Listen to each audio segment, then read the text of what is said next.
Now we are starting with the next topic, that is diuretics. Now the learning outcomes for this chapter is that upon completion of these sessions, learners will be able to classify the drugs which are used as a diuretics, what are the various drugs and how they are used as a diuretics. Then they can be able to explain the mechanism of action of various diuretics drug, how this mechanism of action of the drugs, and they can be predict the applications of the diuretics. Now, as far as the classification is concerned, there are 5 different classes of the drugs which are used as a diuretics. Depending upon the various aspects they are classified. For example, carbonic anhydrase inhibitor, it is the enzyme inhibitor which is used in the tubules. Then osmotic agents, they create the osmotic pressure, and by that way they are working as an diuretics. Loops diuretic, it is the site of action where they are working. Loops, they are working on ascending loop of Henle. For example, furosemide and ethacranic acid, they are working that depending upon the site of action. Then thiazide diuretics, depending upon the chemical structure. So the basis behind this is the chemical structure, chlorothiazide or hydrochlorothiazides. And the potassium sparing diuretics, they spares the potassium, they exchange the potassium, therefore they are called as a potassium sparing diuretics. Example is spironolactones.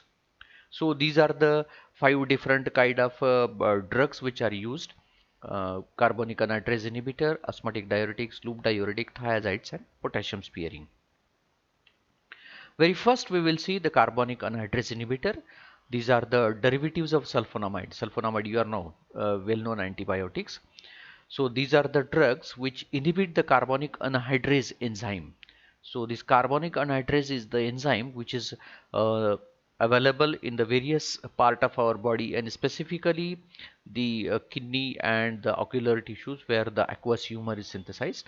The carbonic anhydrase is responsible for a rehydration reaction, addition of a water inside the carbonate. So here we can see uh, the water and the carbon dioxide, the carbonate is formed, and then this carbonate is splitted into the carbonate ions, and the hydrogen ion is spared over here. So this reaction is catalyzed by the carbonic anhydrase. Carbonic anhydrase is the enzyme which is necessary for this reaction.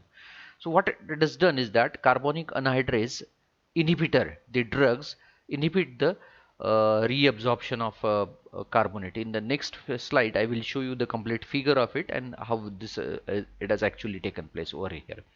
So carbonic anhydrase, what they are doing is that they inhibit the reabsorption of the carbonate, and by inhibiting the carbonic anhydrase enzyme, it is done into the proximal tubule and luminal part. So by inhibiting the carbonic anhydrase, the hydrogen availability, H plus proton availability is decreased, and for the exchange of sodium and potassium exchange, so there is an increased loss of carbonate ions. So carbonate reabsorption is inhibited, so there will be loss of carbonate inside the urine, and sodium along with the water is also excreted out.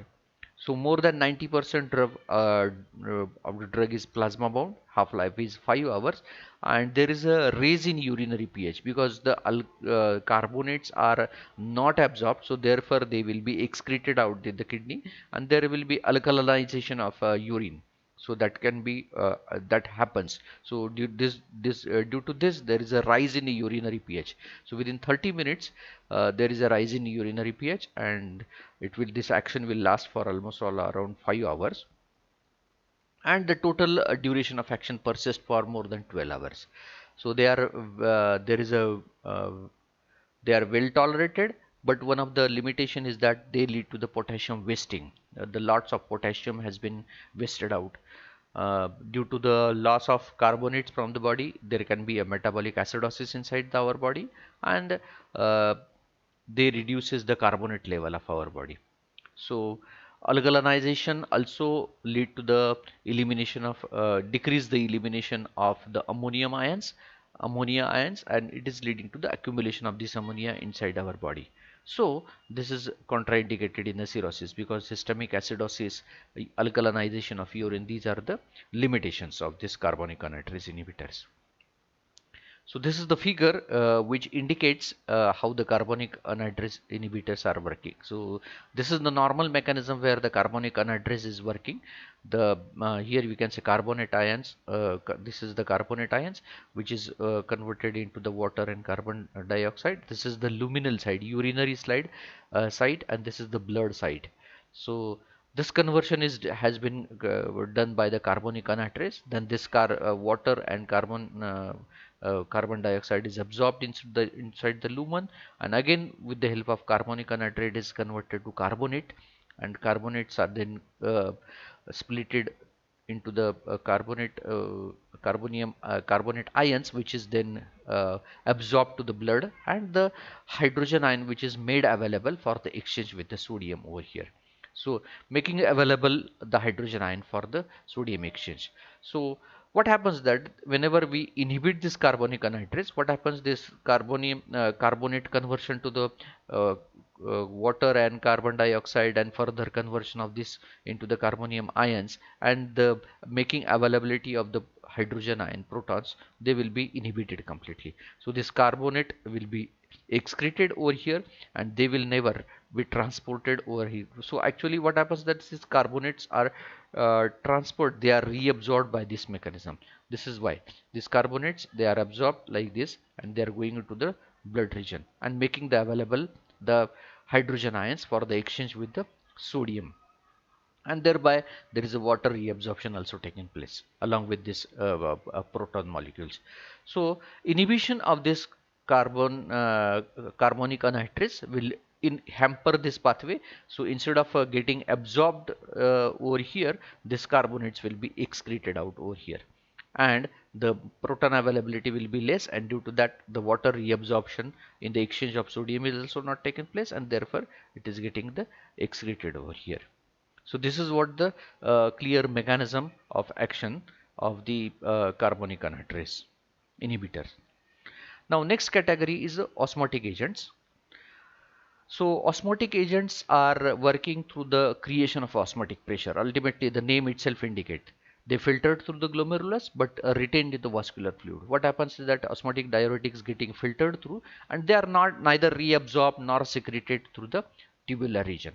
So they passes as it is, but whenever they passes as it is, they create an osmotic pressure, and there is a, due to this osmotic pressure, there is a draining of the water from the tubule.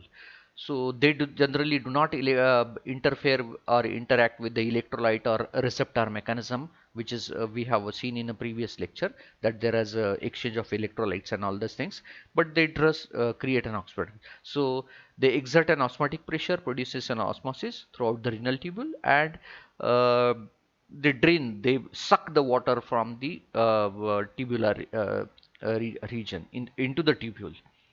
So despite of the state of hydration, they create an osmotic pressure. So there is a passive reabsorption of water and produces the watery diuresis. Large amount of water has been excreted over there. So this osmotic agent wash out the medullary solute. The solutes, whatever present gradient, whatever the gradient present, they just throw out that solutes and water out the other. So whenever there is an impairment in the coronary kidney, the urinary concentrating capacity of the urine the kidney has been hampered, and the osmotic diuretics is used. So impaired kidney can work with the osmotic diuretics only. The effect is similar to that of uncontrolled diabetes mellitus. In diabetes mellitus, similar kind of mechanism is happening over here. There is a high amount of sugar inside the urine, and this high amount of sugar create an osmotic pressure, and therefore in a diabetic patient, large amount of water is getting excreted. So they inhibit the reabsorption of water.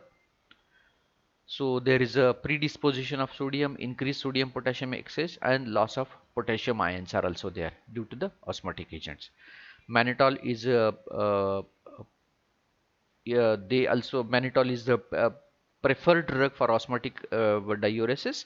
They inhibit also the sodium bicarbonate reabsorption, and highly effective in reducing the cerebral edema.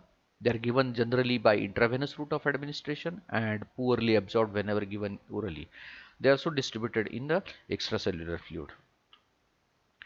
So next is the Loop's diuretics. Loop's diuretics are extensively bound to the plasma proteins. They are up to 95% they are bound. So very less amount of a drug is reaching to the lumen. This is one of the most potent diuretic and preferred. Preferably they are working in the ascending limb of loop of Henle, where the sodium reabsorption is taken place. So they inhibit the transportation and reduce the reabsorption of sodium ions. So reabsorption of sodium ions has been blocked by up to the 25%. So due to the blockage of sodium reabsorption, the water will be exchanged over there and water will go out. They also diminish the positive potential lumen developed due to the potassium recycling. Potassium recycling will be enhanced. These are also called as a high ceiling diuretics because the effect of the Loop's diuretics go on increasing as you increase the dose. So the ceiling effect, whatever you are getting, is very high. So whenever you are going on increasing the dose, the effect go on increasing, and this level have a very high level. So they are called as a high ceiling diuretic. So they also inhibit the positive potential and causes the increase in the magnesium and calcium excretion. Magnesium calcium excretion also enhanced due to the Loop's diuretic. Increased sodium potassium urinary excretion is also there. There is an enhanced renal prostaglandin synthesis, and due to that also it acts as a diuretic. Half life is almost 1.5 to 3.5 hour. It is conjugated with glutathiones. Mainly the adverse effect is due to its potency and high ceiling effect. The volume and electrolyte depletion, it is taking place over there, and they are mainly responsible for ototoxicity, hyperuricemia, and hyperglycemia. Drug interactions also takes place with the aminoglycoside, digitalis, antidiabetics, and NSAID drugs.